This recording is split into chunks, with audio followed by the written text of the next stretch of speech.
Salut tout le monde. Alors aujourd'hui je suis chez mon ami qui me garde les mobylettes là.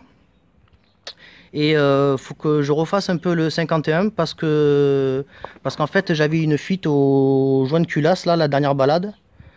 Alors quitte à démonter, en fait je vais refaire le moteur parce que j'ai une nouvelle config là. Et puis je vais démonter tout ça.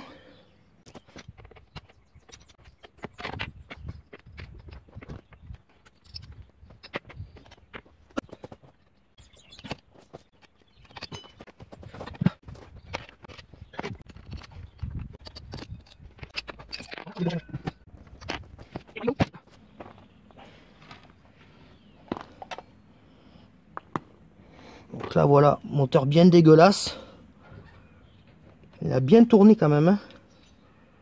Je sais pas combien j'ai fait de kilomètres avec, mais... Bon allez, on va aller sur l'établi. Puis on va aller démonter tout ça. Allez hop.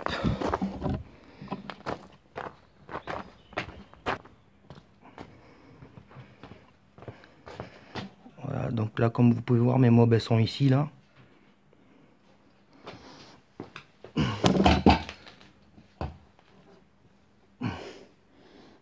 Là voilà.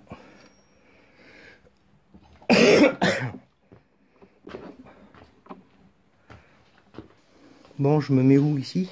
Là. Allez, on va se mettre là. Voilà. Et puis là, on va attaquer ça là. Bon, alors, on va commencer par enlever la bougie déjà. Donc voilà. Voilà. Hop. Donc en fait, je démonte l'allumage parce que je vais nettoyer entièrement le bas moteur à l'essence là. Alors, mon SPI, déjà, ben, zéro fuite, c'est tout sec. C'est bon ça. Là, là, voilà. Donc là, l'ami m'a prêté sa pince. Moi, à chaque fois que j'ai voulu la commander, elle était en rupture. Donc là, je vais tester. Puis si c'est bien, j'en commanderai une. Ouais, oh putain, c'est easy là. Ah ouais, c'est trop bien. Pour les rondelles, je mets un coup de soufflette, moi, dedans. Voilà. Tac, voilà, technique. Hop. Voilà, contrôle du joint SPI. Voilà, sinon c'est parfait ça.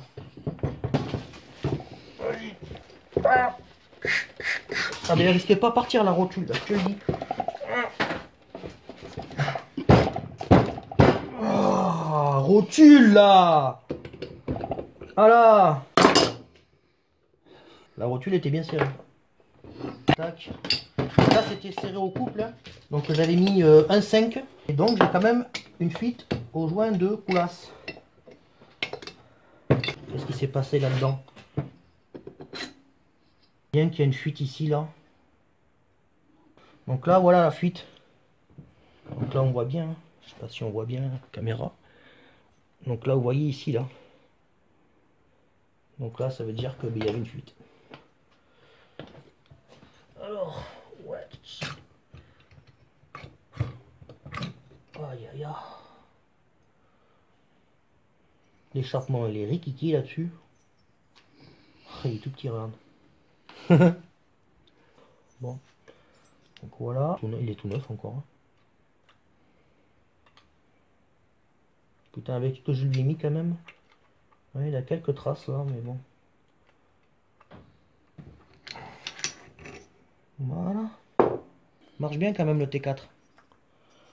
Ouais, alors les gars, j'ai pas fait de compte rendu sur le T4, mais bon, voilà, ça marche bien hein, pour le prix. Pour avoir, c'était mon premier 70.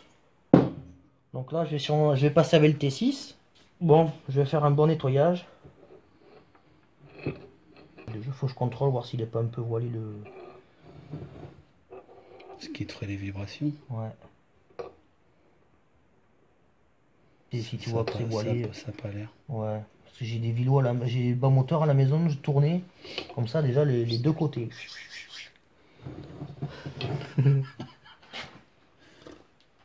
C'est parce qu'ils essaient de pagayer. Ils essaient de pagayer. Bon, ben je vais nettoyer tout ça. Et puis je vous reprends tout à l'heure pour le montage. Bon alors voilà, j'ai tout nettoyé. J'ai nettoyé tout, nickel, là voilà. Donc là j'ai fabriqué un joint en base avec de la feuille de 0,4 parce que d'origine c'est du 0,2. Là j'ai mis la pipe pour le carbu 17, 19, 21. Donc là l'échappement, voilà, hop, je l'ai un peu préparé. Donc d'origine c'est 120, 170 et là j'ai 120, 180. 180 degrés l'échappement. Voilà, hop. Voilà.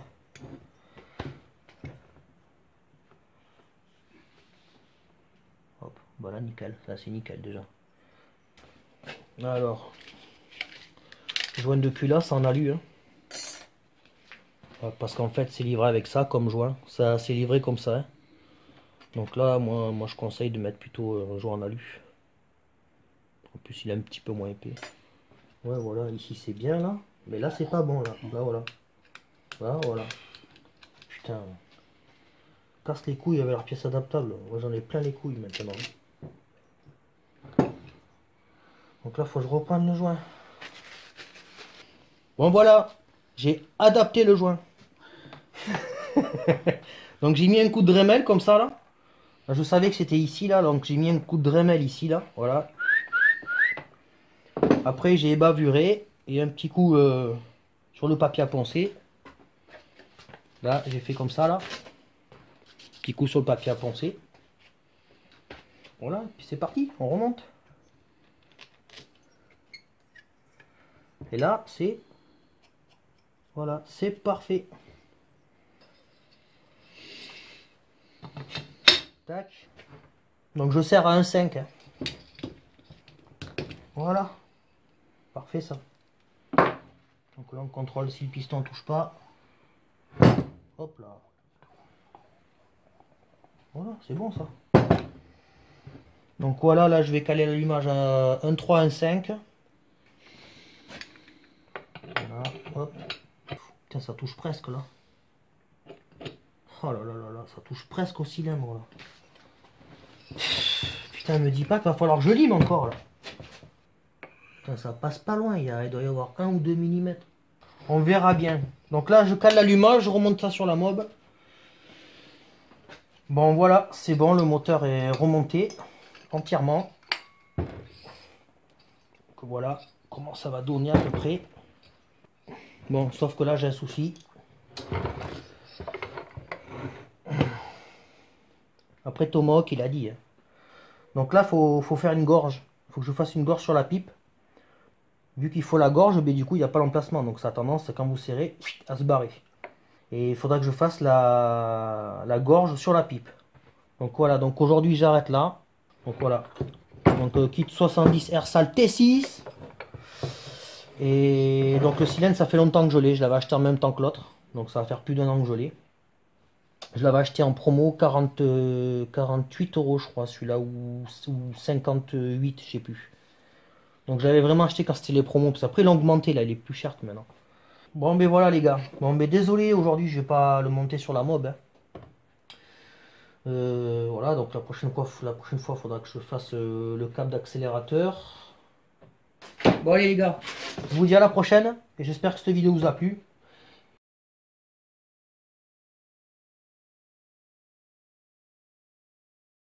Bon j'ai démarré le T6 là.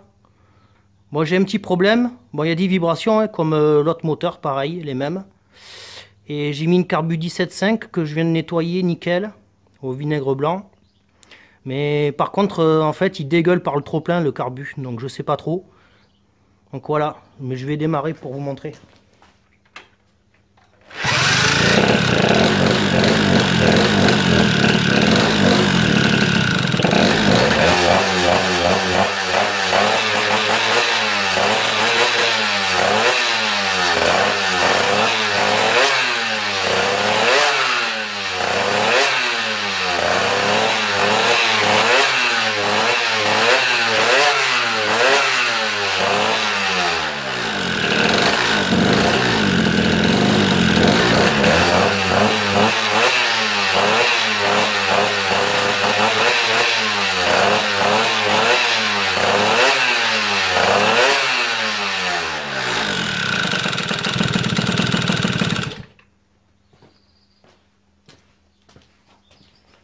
Donc voilà, comme vous avez vu, ça dégueule par le carbu, là. Donc ben, je sais pas trop. Donc je vais voir si, je sais pas, niveau de cuve, je pense. Donc j'ai mis un gicleur 88. Voilà. Bon, t'as vu? Si la merde, le carbu, eh ben, il pisse à mort par la mise à l'air. Donc j'ai demandé aux copains et ils m'ont dit vibration, ou alors pointeur ou niveau de cuve. Donc vibration, oui, il y en a plus que le T4. Après, ce que j'ai fait du coup, j'ai démonté le carbu pour pouvoir contrôler mon niveau de cuve et le pointeau. Donc le carbu, je l'ai démonté. Et en fait, ce qui s'est passé, c'est que ben, du coup la vis de richesse là, elle a sauté. Donc le filetage aussi, le filetage dedans, il est foutu quoi. Voilà, c'est celui-là. Donc là, le filetage de richesse, foutu. Du coup, ça m'a pris la tête, hein. J'ai laissé tomber. J'ai dit, je vais essayer avec un autre carbu. Parce que des carbus, j'en ai. Des carbus montage, j'ai des montages souples là, et j'ai des montages rigides aussi. Donc là, donc ça, c'est la pipe qui était dessus, hein. Pipe adaptable. Et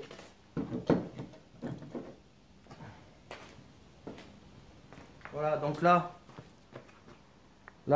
ça tenait parfaitement, serré à fond et tout, pas de jeu, nickel. Voilà, ça c'est le carbu qui était dessus. Donc je me suis dit, je vais mettre un autre carbu, parce que j'ai un autre carbu en rigide, un PHBG. Donc j'ai testé, et là déjà on sent qu'il y a du jeu, puis qu'il ne tient pas quoi. Et serré à fond, ben, le carbu sortait. Alors voilà, donc j'en ai essayé un autre. Ça c'est un carbu que j'ai acheté sur Amazon, moins de 30 €. Bon, bien sûr, c'est un carbu de 4 temps que je voulais modifier ici, le diffuseur. Mais à savoir qu'on ne peut pas les modifier. Et on ne peut pas sortir la pièce qui est dedans. Donc ça, c'est que pour du 4 temps. Mais je l'ai monté sur le Fox. Bon, je vous montrerai. Ça marche quand même. Donc là, pareil, j'ai voulu mettre celui-là. Et là, voilà, là c'était pire carrément. Et là, serré à fond, pareil, serré à fond. Le carbu tournait comme ça. Donc c'était pas la peine. Donc j'ai dit je vais tester quand même sur une pipe, voilà, une pipe qui est un peu plus récente. Donc là j'ai une boîte à clapper mal aussi. Donc là on voit bien. Hein. Donc là je peux le rentrer, là il force déjà. Donc je vais pas le mettre parce que sinon je vais avoir du mal à le sortir. Voilà. Donc là ça passe. Ça c'est le carbu 19 là, pareil. Boîte à clapper, là c'est nickel. Donc ça m'a pris la tête. Hein. Alors ce que j'ai fait c'est que ben, j'ai tout repassé en T4 comme c'était avant, parce qu'à la base c'était une fuite au jaune culasse ici, j'avais une fuite ici au jaune culasse là, donc j'ai dit ben tant pis, hein, je remets tout en T4 avec le carbu 16 SHA et puis voilà, là ça marche, il y a moins de vibrations. Donc j'ai pesé les pistons, je vais vous mettre ouais, je vais vous mettre les photos là pour que vous regardez. Donc un piston d'origine, ça fait 90 grammes. Le piston T4, je crois, il fait dans les 120 grammes quand même. Donc ça fait déjà 30 grammes de plus. Et le piston, le T6, le piston du T6, il fait 126 grammes. Avec la cage aiguille, j'ai pesé. Hein. Parce que le piston d'origine, quand il y avait la cage aiguille à l'intérieur, quand j'ai pesé. Donc c'est énorme quand même. Hein. Plus de 30 grammes de différence par rapport à un piston d'origine. Donc c'est normal qu'il y ait des vibrations. Hein, parce que le vélo, lui, il n'est pas prévu pour. Le vélo était prévu pour un piston en 50. Un piston en diamètre 39, quoi. Pour un kit 50. Donc voilà, je suis reparti sur le T4 et puis là ça va très bien. Hein. J'ai essayé avec le Vario Bidalo en prise directe. C'est pas idéal. Surtout que c'est pas une mobilette où je cherche à avoir des chevaux, quoi. C'était juste pour avoir du couple, pas forcément avoir de la pointe. Donc j'ai testé avec le Vario Bidalo. Et du coup j'ai trouvé la bonne courroie. Donc c'est une courroie que j'ai pris, c'est une courroie P2R. Voilà, courroie P2R, c'est une 821. la longueur. Et ça va nickel. Ça, par contre, ça passe à un cheveu du plateau. Et en full variation, c'est vraiment, il doit y avoir ça, quoi. Donc, vibration aussi. Le vario, je me suis aperçu que la joue fixe, vous avez vu que j'ai refait le vario. Donc la joue fixe, elle n'est pas droite. Elle tourne par rond. Elle est légèrement voilée. Donc déjà, c'est pas bon. Déjà, ça, c'est pas bon. Du coup, là, l'ancien canon que j'avais, je vais essayer de le refaire parce qu'il était un peu abîmé ici, là. Je vais essayer de le refaire propre. Donc là, je l'ai dérouillé. J'ai dérouillé le canon. Voilà. Donc là, il faut que je refasse un peu ici parce qu'il y avait des coups de marteau pour que ça rentre bien sur le huilot parce que là, il ne rentre pas du tout. Donc ce que je vais faire, c'est que je vais mettre la joue fixe sur ce canon. Et si c'est voilé pareil, ben, c'est la joue fixe. Donc moi, je vais voir avec VS6 ce qu'ils peuvent faire. Sachant que je l'ai acheté il y a au moins... J'ai acheté les pièces du Vario il y a au moins 6 mois, quoi. Donc on va voir, hein. Mais bon, déjà, joue fixe voilée, quoi. Bon, et du coup, je vais sortir le Vario. Puis je vais repasser en Vario d'origine avec la courroie en 835. 13 par 835. Voilà. Voilà la solution. Et puis comme ça, je repars comme c'était avant. Ça marchait très très bien. J'avais du couple tout le temps. Même à chaud, ça marchait bien. Donc on va repartir sur le T4 comme il était la config d'avant. Et puis ça va rester comme ça. Ça ira très bien. Parce que j'ai d'autres mobs à faire. Donc je ne peux pas m'acharner sur ça alors que j'en ai d'autres à faire. Hein. Donc voilà. Donc là je vais monter le Vario d'origine. Et après je la démarre pour vous montrer. Allez, je fais ça.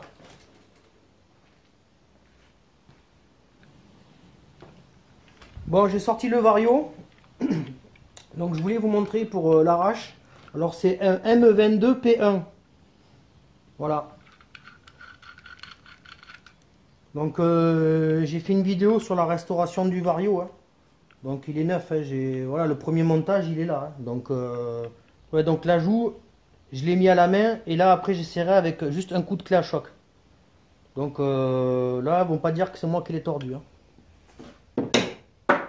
Et pour la courroie, c'est celle-là. Donc courroie P2R 807 821 par 14 par 7. Voilà, et ça va très bien. Voilà. Donc je remets le Vario d'origine. C'est parti. Bon là j'ai contrôlé le huilot. Hein. Il tourne rond, il n'est pas voilé, il est nickel. Il a moins de 1000 bornes hein, de toute façon. Parce que j'ai fait le moteur l'année dernière. Donc là on remet le Vario.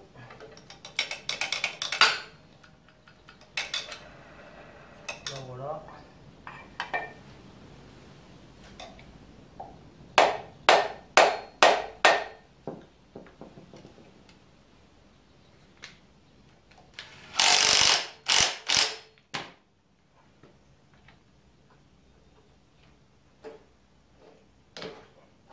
Et dans le Vario, c'est une cage galet avec les galets d'origine, ceux qui sont lourds. Voilà.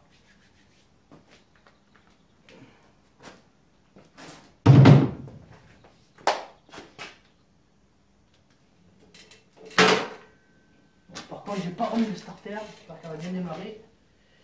Allez.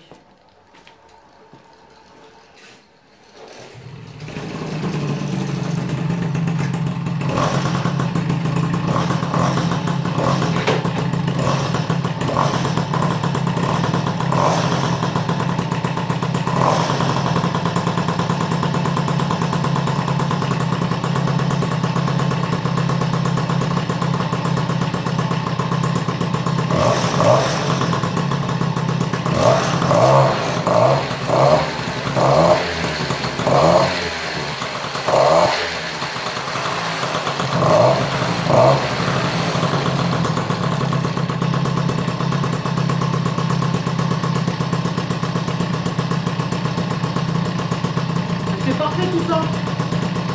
Voilà. Voilà, je vais remettre le starter quand même. Regardez qu'elle démarre bien. Alors je suis en JK 86 là. J'avais mis un 84, j'avais augmenté un peu. Quand ça bouge pas trop, j'irai peut-être un 88.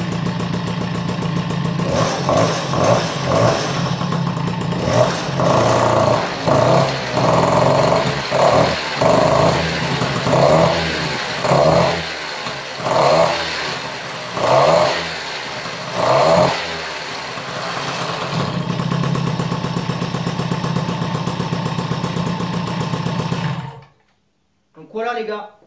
Bon, je vais pas vous faire une vidéo embarquée aujourd'hui parce qu'avec entre la pluie, le vent, tout ça, mais c'est pas trop idéal pour faire des vidéos dehors en ce moment. Donc je vous dis à la prochaine pour une prochaine vidéo. Allez, ciao les gars. Voilà, c'est chargé dans mon Renault Scénic d'occasion. Bon, je la ramène chez le pote parce que ici en fait je stocke plus les mobs chez moi. Il me reste juste le Fox, voilà, pour aller chez le voisin tranquillou. Allez, tchuss.